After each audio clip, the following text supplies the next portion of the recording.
Hey everyone, welcome back to the channel. This is Kim with Stones Hill Homestead, and today I am finishing up those 4 bushel of apples that we got last weekend. Here you see all the cores, there's peelings. I am making apple scrap jelly today.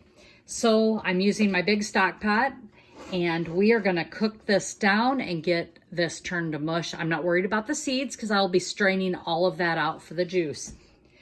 We're gonna start by pouring, there we go, filtered water over these scraps.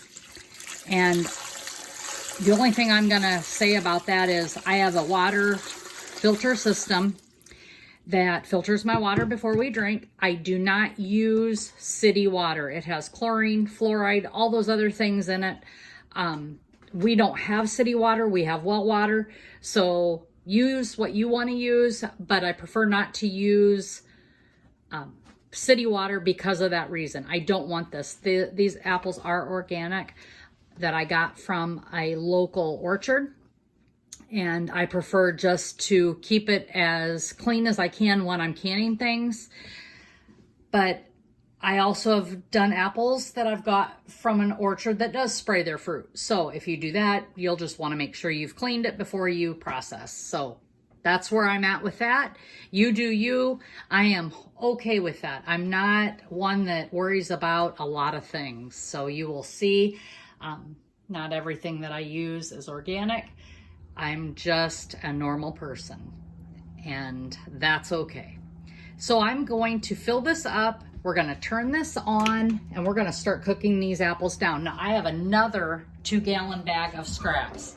So not everything is in this pot yet. I need to thaw them because I threw them in the freezer. And that is why they're all stuck together right now. So we're gonna thaw these out. We're gonna break these apart and get these cooking down.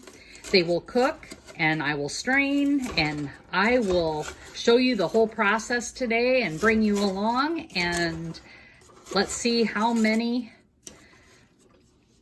jars of apple scrap jelly we can get. And what's nice about this is what is left of all of the apples. I'm also going to be starting my apple cider vinegar as well and getting some of these scraps to start doing that as well. So I'll show you that as well, and we will see what we can produce out of 4 bushel of apples using every part of the apple that we can. So I've added the remainder of the apples. Now this is my water bath canner pot, and I'm just bringing this all to a simmer, and it says to add enough water to cover these apples while they're still kind of frozen. So I'm just gonna try and get these all mashed down in here using my Whetstone woodenware, which there is a link in the description. It is a local made woodenware, but you will find these often at Colonial Williamsburg. We see them there often in Virginia.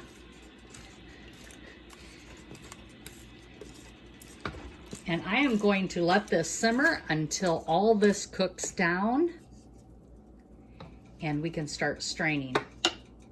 And then we will get started making our apple scrap jelly. Okay, so my apple scraps have been cooking down, and now I'm going to start straining it into this stainless steel bowl. Remember not to use anything with aluminum when you're doing high acidic foods. And I'm going to just dip this all out of here and get this straining. It's probably gonna take a little bit for it to run. They say about 2 hours to get this all ran through into juice.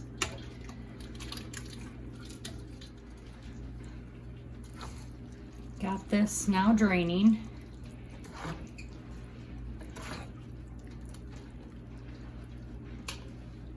And I'm just running my spoon through here just to try and get more out here. And mash it down a bit.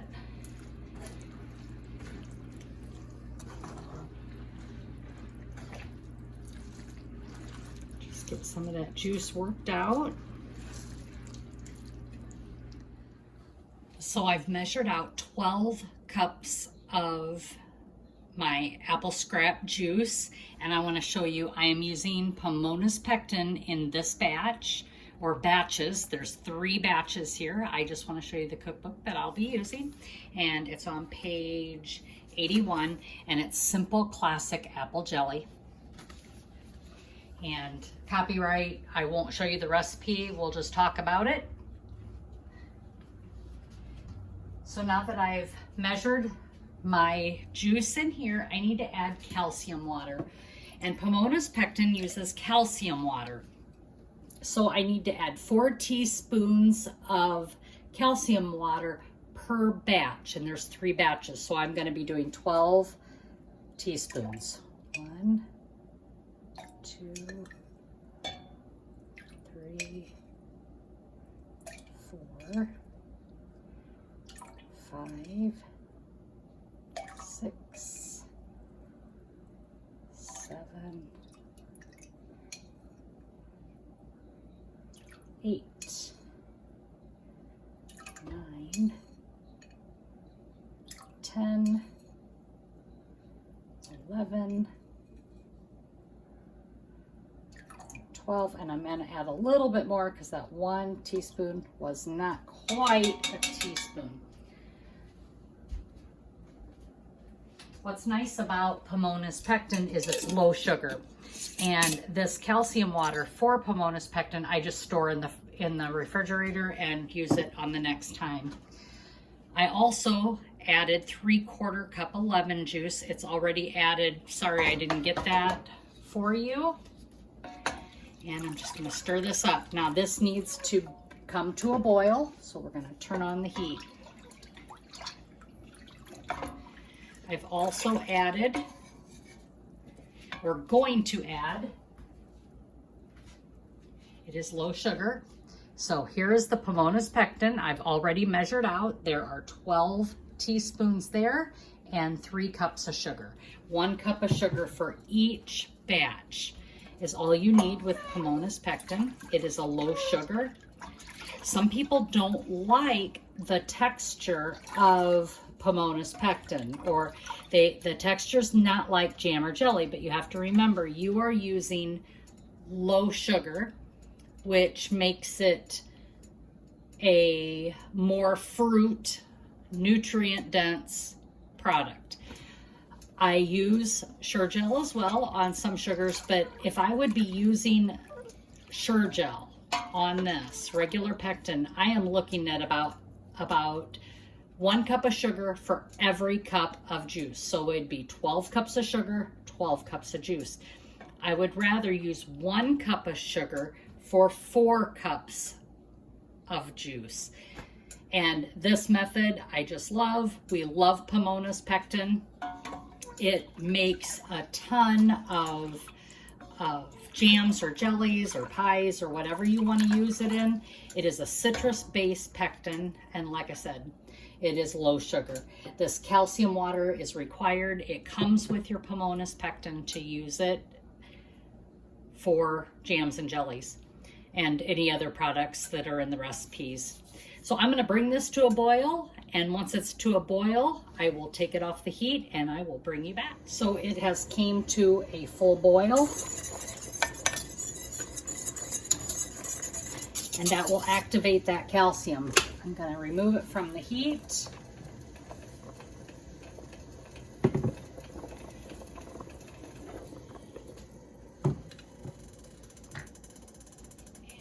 I'll move you over here with me.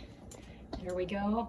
Now I need to slowly add the pectin and the sugar, and I'm going to whisk the whole time that I'm adding this.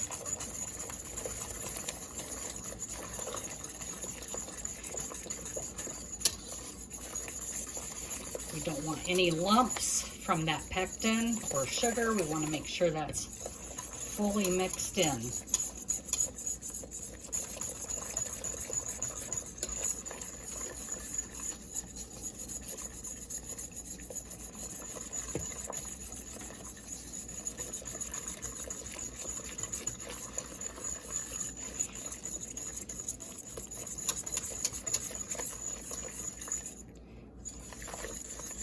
Now, if it gets foamy, you can add butter at this point also.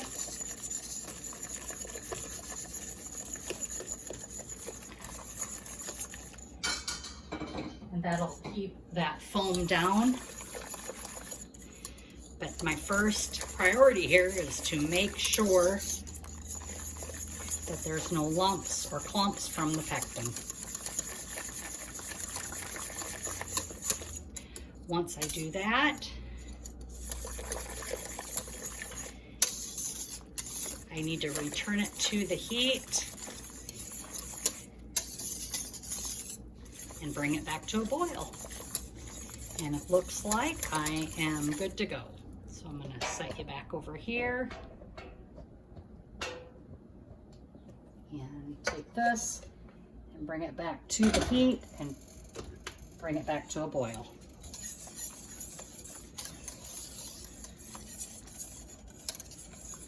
This is the part where it takes some time. You have to bring it to a boil and continue to stir.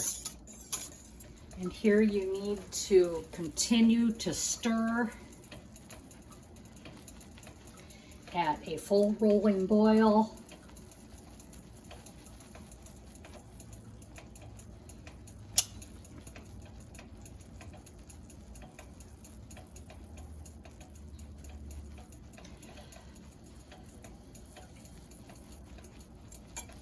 For 1 to 2 minutes.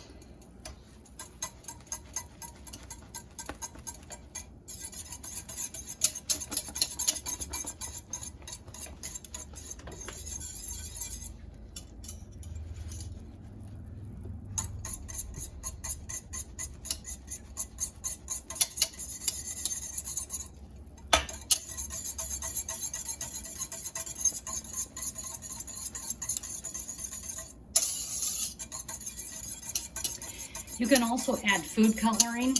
I see no reason to add any kind of false coloring to this. I think it'll be beautiful just the way it is.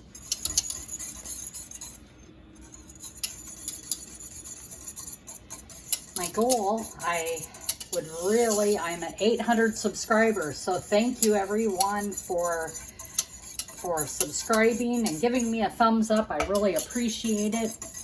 For sharing my videos. My goal by the end of the year is to have 1,000 subscribers. I'm not affiliated with anybody. I just do this for the sheer enjoyment of it. So having the subscribers is great, but I'll still do videos, so that's okay too. I just really enjoy it. So welcome all you new subscribers. I really appreciate each and every one of you.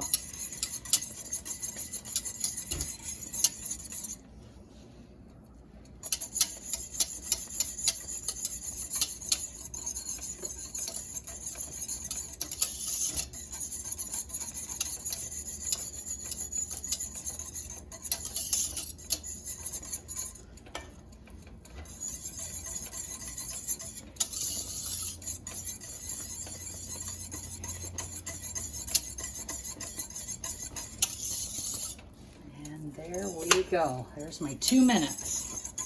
I'm going to remove from heat and we will start jarring this. And let's start jarring up.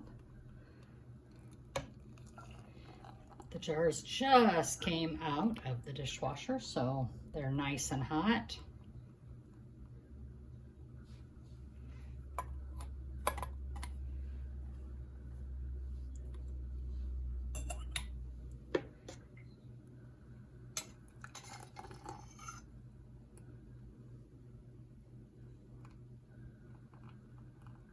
So what other jams and jellies do y'all like?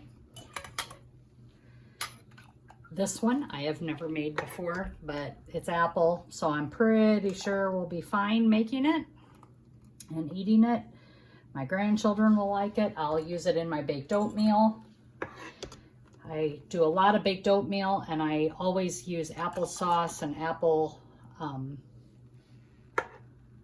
applesauce and apples, and I do put sometimes strawberry jelly just to color the top. But now that I have apple, I will probably just use my apple. And it's a great baked oatmeal that I just absolutely love. There was one that we used from Camp Mac. It's a local camp here. I have their recipe, and I use that one all the time. And then I saw Becky from Acre Homestead, and her recipe has different fruits and things like that, and we liked hers too. So I usually do her peach baked oatmeal, that recipe. But when I do apple, I do this one, and I took some hints and tips from her, and I now use the jam on top of the baked oatmeal, which I had never done before. And that adds a little bit something extra, which is what is really, I think, tops it all off. So now I add it to all my baked oatmeal when I make it. And I'm hoping that I have enough to fill these 16 jars. Now I have a lot of apple juice left over from the apple scraps. I'm not quite sure what I'm going to make, but it looks like I will probably make an apple pie. And I'm going to bring you along for that because I'm going to make it from dehydrated apples. And I want to see how that works. And I have to bring the apple juice back to a boil and then soak those apple slices in it for the apple pie. And I thought, oh, that just sounded really delicious.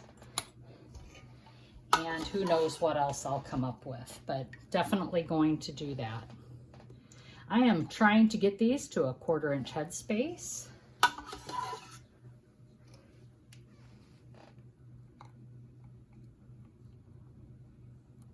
There's a couple here I'm going to have to add more to.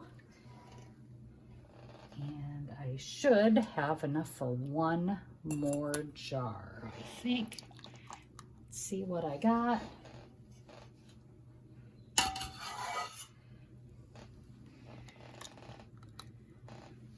And this is already starting to thicken up. You can really see that it's thickening up here. There is a Civil War reenactment in Ligonier, Indiana today. I can hear the cannons and the guns going off from here. If you're ever out our way, it's usually the second weekend of September, and it's a cool place to visit. It's definitely a day trip. It takes about a day to go through everything, but there's people camping out there and just really playing the part out there. It's really a fun day if you want to see that kind of thing. So it looks like I'm going to get a full 13 half pints. I prepared enough half pints to make 16, but I wasn't quite sure if I've had enough. So it looks like I've got enough here for 13. So that's going to be great. So I do have my measurer here, and there's quite a few here that need more. So I am going to get the rest of this in my measuring cup here so I can pour it in. I'm just going to pour it right in here. There's a piece of apple I'm trying to keep from going in there. There we go. I don't want that in my measuring cup. There we go. I need to add some more to these jelly jars. Jelly jars are 1/4 inch, and that is really close to the top, and it's just hard for me to pour it directly in there, so I just use a spoon and get it to where I need it. There we go. And the head space is there for a reason. It's there because for safety. Sometimes I'm not quite this accurate, but when I do jams and jellies, it's hard for me to see exactly how much I got, and I want to make sure I've got the right amount of head space. The next jam and jelly that I will be making is Sugar Rush Peach Jam, and it's using my Sugar Rush hot peppers in the garden. Sugar Rush Peach hot peppers. It's the first year I've grown them, and they are very prolific. I have so many out there. I am just amazed at how many I ended up with. They have just grown like wildfire. Okay, let me measure these again. There we go.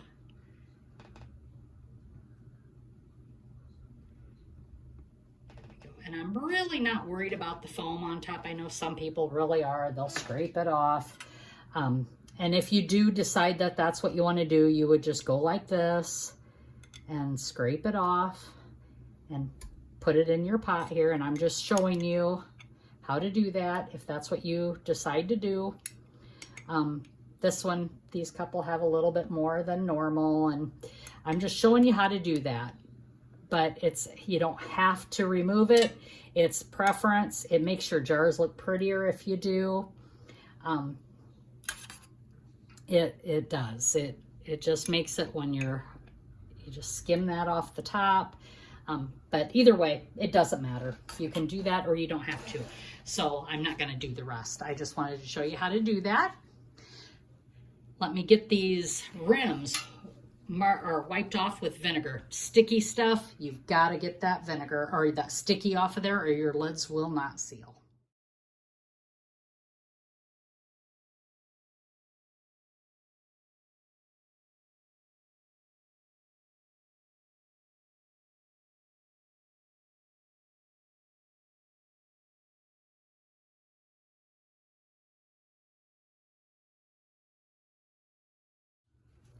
While I am wiping these jars off, I'm also feeling for any kind of rough spots, anything that might have a chip. We don't want any chips on these. And so make sure you check that as well. My lids are clean and they are in a pot of warm water. So they're ready to go.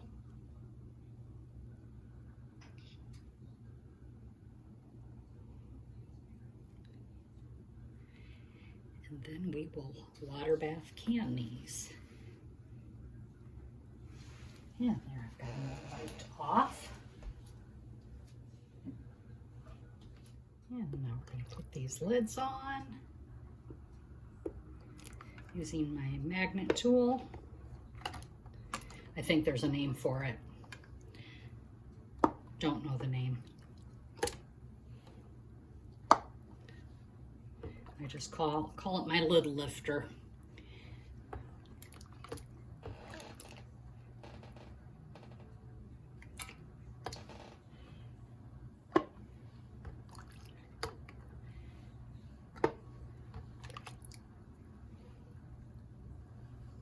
I got it on Amazon. And one end has a magnet and the other end has the magnet. One end has the magnet, the other end has the measuring tool, so I can measure headspace, which is nice to have all in one. And there we go. And I'm going to pour this water in this pan so it can start soaking off any stickiness that's in there. And now I'm going to put the rings on. Just remember, when you're putting your rings on, it is finger tight. You don't want to buckle the jars. The lid's too tight. The lid will buckle in the pressure or in the water bath canner. I'm setting these over into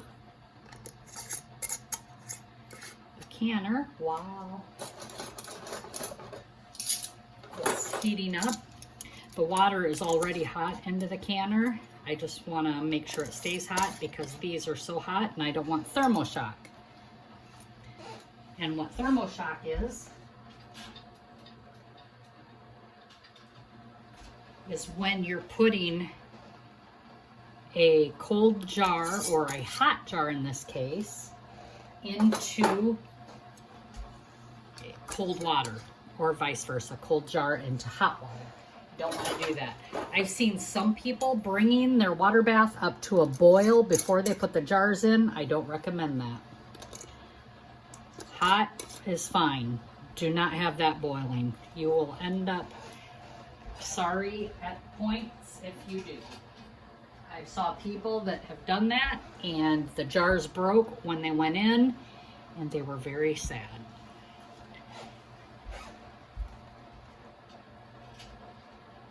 Even though this is very hot jam or jelly, even though it's very hot, it is not boiling by the time it hits the jar. So I do not want to put that boiling jar into my water bath canner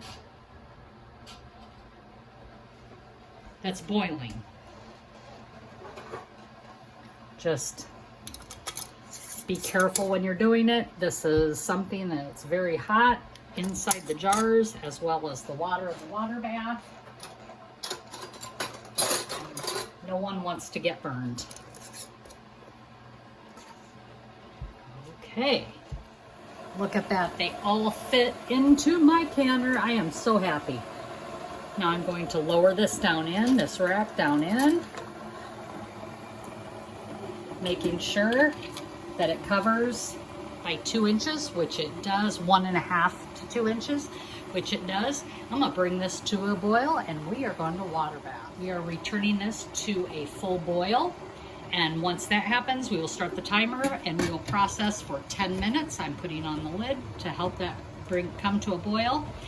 Once it boils for 10 minutes, I will turn off the heat, let it set for 5 before removing the jars. And once again, I almost forgot to add my vinegar. I add vinegar to keep that mineral deposit off from my water. There we go. And now it's boiling. And we are going to start the timer for 10 minutes. And there we go. So the timer has went off. I'm going to turn that off. We're going to leave this set for another 5 minutes just to let this cool down. And they've sat for 5 minutes, probably a little bit longer. And I'm going to lift these out. And we will set them on the towel here.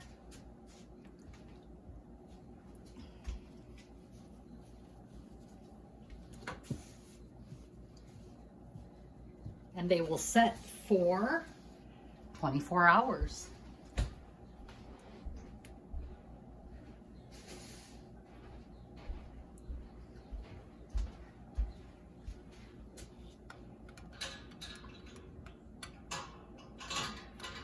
We'll take the rings off after I know they've sealed, and then we'll continue to let them just sit.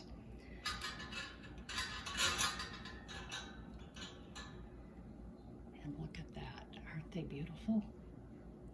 So I just want to thank each and every one of you for joining and watching, subscribing, and sharing. I appreciate each and every one of you. I'm going to continue to take these out and let them cool and see what the next project brings. So thank you again, everyone. Have a great day Depending on where you are, it might be the weekend when you watch this video, when it uploads. And as always, be blessed and laugh as much as you breathe. Have a great day, everyone.